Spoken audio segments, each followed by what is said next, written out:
The big picture for the future of the gold price, of the silver price, looks very good.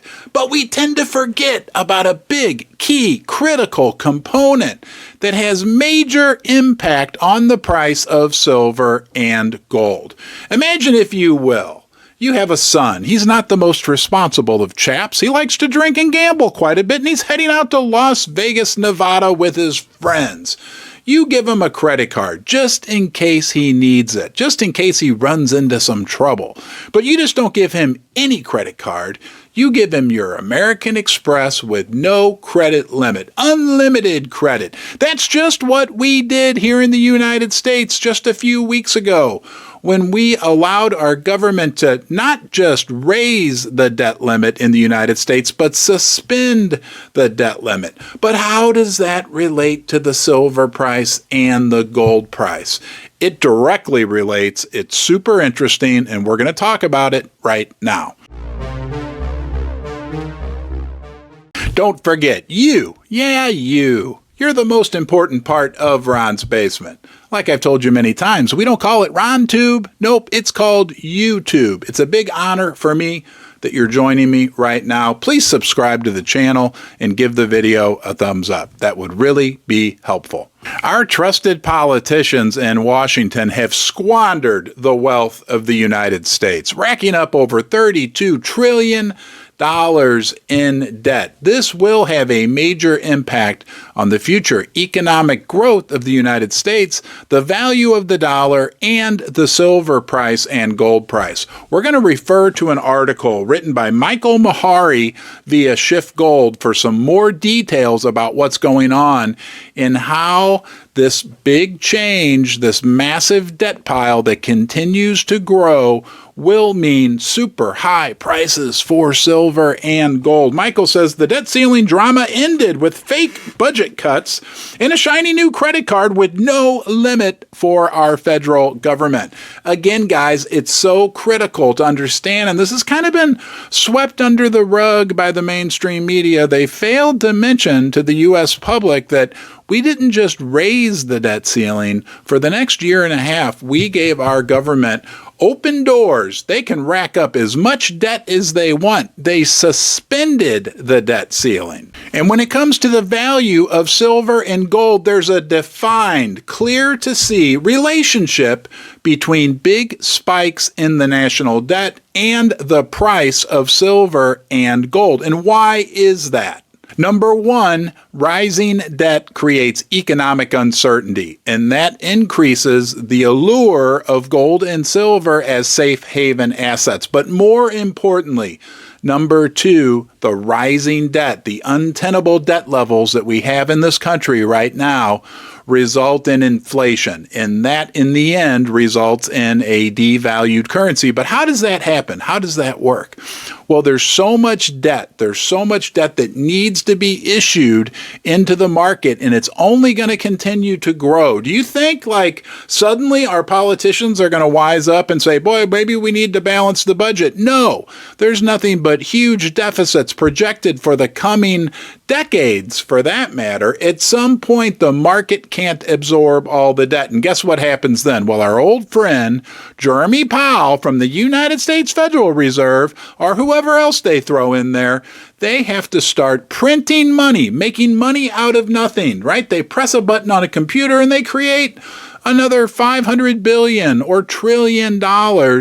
That makes the value of the existing dollars go down, down, down, and they use that money to then buy debt from the Treasury. In the end, guys, the dollar goes down and the value of silver and gold go up because you can't press a button on a computer and make silver and gold. If we would, right, we'd be sitting down here in the basement all day, pressing the button, getting as much gold and silver as we need. Gold and silver are limited in supply They've always been the base of the money system, right? They are the foundation on which everything else rests. And they're building some interesting structures atop of that solid foundation, which is silver and gold. We know all the debt sits on top of it. We know all the paper money sits on top of it. We know all the derivatives sit on top of it. It's overwhelming. And when we take a step back and we look at everything going on, right? We look at the forest through the trees. We put it all together.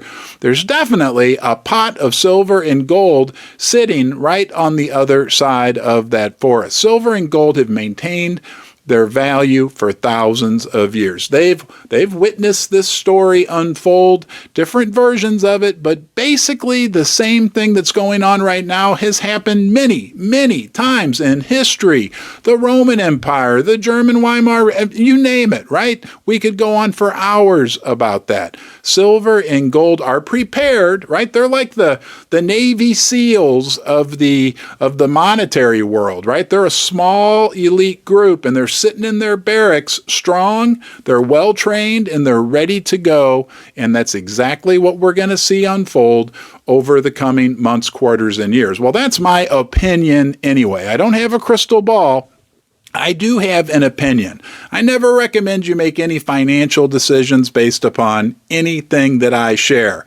But I believe my thesis is based on facts, based on mathematics, simple mathematics, nothing complicated. Have you noticed that? Like, if you try to understand what the Federal Reserve does with repos and reverse repos and this and that, they really convolute and make everything complicated. But if you look at it from a simplistic perspective, we know gold and silver are here to stay. I hope you're here to stay as well. I want you to come back to the basement, please.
Go watch a live stream.